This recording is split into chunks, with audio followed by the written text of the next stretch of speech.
Buenas compañeros, aquí Dredd y el día de hoy les voy a hablar sobre la extraña fijación o fascinación que sentimos hacia los vampiros en la ficción. Verán, me he dado cuenta de algo mientras he estado investigando temas sobre internet. Este tema ya lo había analizado de algún tiempo. De hecho, hice un short con respecto a este tema, pero me quedé bastante corto. Bueno, a fin de cuentas es un short, es redundante. Pero hay algo que me di cuenta y me he encontrado con que nosotros, o la humanidad en general, tiene cierta fascinación por los vampiros. Me he dado cuenta de que son las criaturas que de por sí mismos pueden tener sus propios subgéneros dentro de ya sean novelas de terror, películas o incluso en el anime. Así que en este video vamos a analizar las razones y también daré algunos ejemplos de algunas series que he visto o películas. Así que antes de comenzar con este video les pido por favor que se suscriban y den like a este canal, que es una forma de crecimiento para mí como creador de contenido. También les pido que le den clic a la campanita y de esa manera el algoritmo les avisa que yo subo un video. De todas maneras les informo que subo un video cada domingo, lunes y un short los martes. Así que con todo ya dicho, vamos a comenzar. Muy bien, los vampiros no necesitan presentación. Ya sabemos cómo es un vampiro, qué es lo que hace y lo mucho que están metidos en nuestra cultura general, ya sea la popular o incluso en las tradiciones de muchos países. Ahora bien, la pregunta aquí que hago yo en este video es: ¿por qué de todas las criaturas que podríamos haber escogido, por qué principalmente los vampiros son los que tienen algo especial que los hace tan atractivos al público? Y la verdad, viendo algunas series, o más bien películas, sobre estas criaturas, y puedo decir algún tipo de idea por la cual sobre todas las criaturas sean los vampiros lo que podamos considerar los reyes en cuanto a lo que se refiere al terror y en cuanto al mismo tiempo porque serían los favoritos de la gran parte de la humanidad para hacer novelas o historias con estas criaturas. Ahora bien, vamos primero con la psique. Resulta que cada monstruo que nosotros podemos haber creado en la cultura popular, refiriéndonos a los monstruos más clásicos que fueron evolucionando o incluso los monstruos de nuestra imaginación, siempre se basan un poco por algún aspecto de nuestra psique, ya se hace por algún tipo de fobia, pero al mismo tiempo por aquellas cosas que nosotros mismos podemos llegar a ocultar.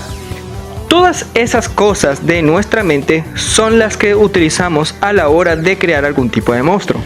Ahora bien, esto es fácil de entender. Los monstruos clásicos, por lo general como el hombre lobo y los vampiros, siempre reflejan un aspecto de la humanidad, siendo el hombre lobo o los licántropos o las personas que se pueden transformar en animales, representan básicamente el aspecto más animal del ser humano, refiriéndonos a nuestra parte más deshumanizada, nuestras emociones más bestiales, salidas en algún momento dado. No es difícil identificarse con el hombre lobo cuando una persona, por lo general, pierde el control de sus emociones.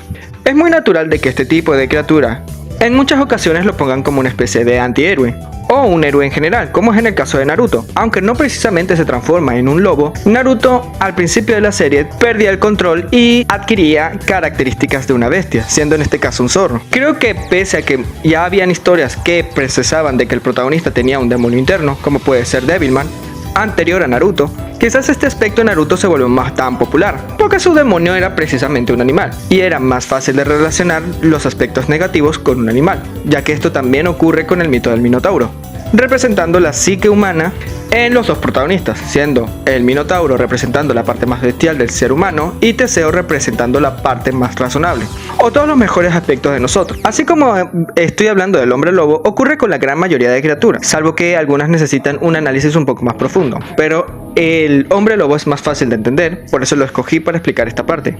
Ahora bien, los vampiros son un poco más complicados, ya que más allá de relacionarse a nuestros miedos o aspectos más oscuros de nuestras personas, se relacionan a muchos más aspectos más allá, combinando varias cosas, es decir, por un lado el miedo y por el otro el agrado, el gusto.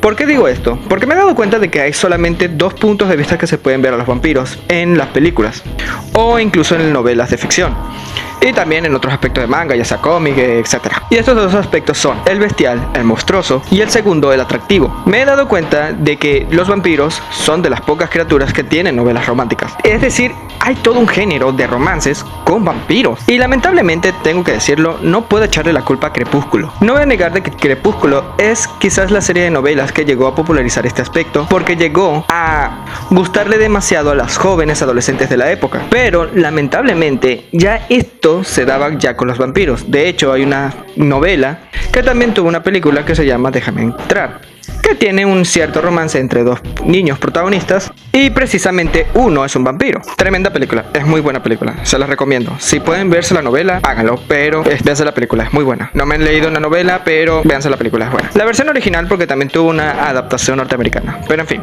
De hecho, el manga y el anime también tienen estos aspectos que hacen romances con vampiros. Creo que hubo una que se me popularizó mucho, no me acuerdo el nombre. Si mal no recuerdo era Yofukashi no Uta, que también hay un romance entre el protagonista y una vampira.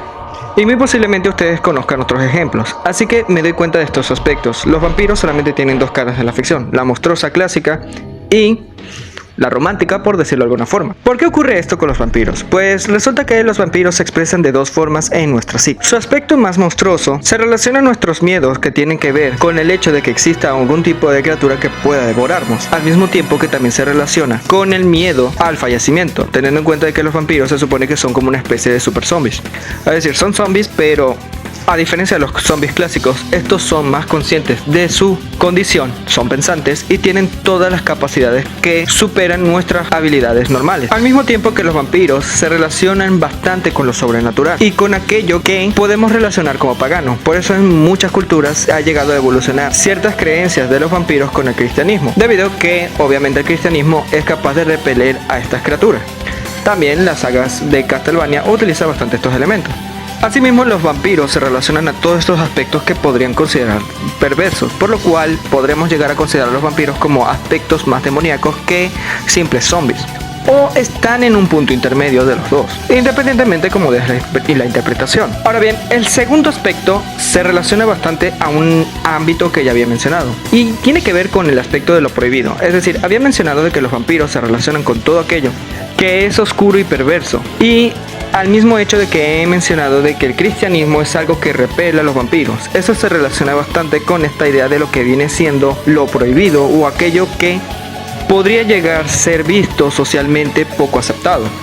Y estos son los aspectos que muy posiblemente sean los más atractivos para utilizar a los vampiros en ciertos romances. Si vamos un poco a Crepúsculo, el protagonista Edward era la representación de un chico malo que termina siendo atractivo para los jóvenes, pero al ser considerado una persona mala de cierta manera, o que socialmente no se comporta como uno esperaría, podría ser perfectamente calificado a la idea de vampiro. De hecho, la misma película que les acabo de recomendar, Déjame entrar, también tiene ese aspecto de prohibido, pero no lo voy a decir para no dar esos spoilers. Lo cual, cuando terminas analizando todo esto de esta manera, te empieza a dar bastante sentido por lo cual utilizan los vampiros para estos temas. Al mismo tiempo, también tengo que decir de que no me deja de sorprender esta fascinación que podemos llegar a sentir, o que muchas personas pueden llegar a sentir por los vampiros, y cómo en sí mismos estos vampiros, o el concepto del vampiro, ha intercalado tanto en nuestra cultura. Los vampiros son las únicas criaturas que conozco por el momento que tienen sus propias temáticas en videojuegos o en cualquier otro aspecto, ya sea cómics o novelas. De hecho, hay un spin-off que yo lo llegué a mencionar de Dungeons and Dragons que se llama Vampiras Mascaradas, que es un juego de rol de mesa, pero que también tiene su propio videojuego que trata de vampiros, lo cual no deja de sorprenderme, la verdad. Tienen hasta sus propias sagas de videojuegos, Castlevania, Soul River, etc. Bueno, no son tantos así en el caso de los videojuegos, pero incluso en novelas tienen muchísimo más. Y en mangas también, que se podrían llegar a considerar su propio subgénero en estos ámbitos. Así que no tengo más nada que decir. Creo que esta podría ser la respuesta más rápida y corta de lo que podría llegar a ser una fascinación que se tiene en la humanidad con respecto a este tipo de criaturas, y por lo cual son tan populares en la ficción, más que otros monstruos de la ficción hay que destacar. Así que díganme ustedes qué piensan. ¿Qué otras cosas podrían aportar en este video? Los estaré leyendo y puede que les responda. Aquí Thread, no se olvide de comentar, suscribirse, seguirme en Instagram y Twitter, compartir este video y dar like. Aquí Thread, nos vemos.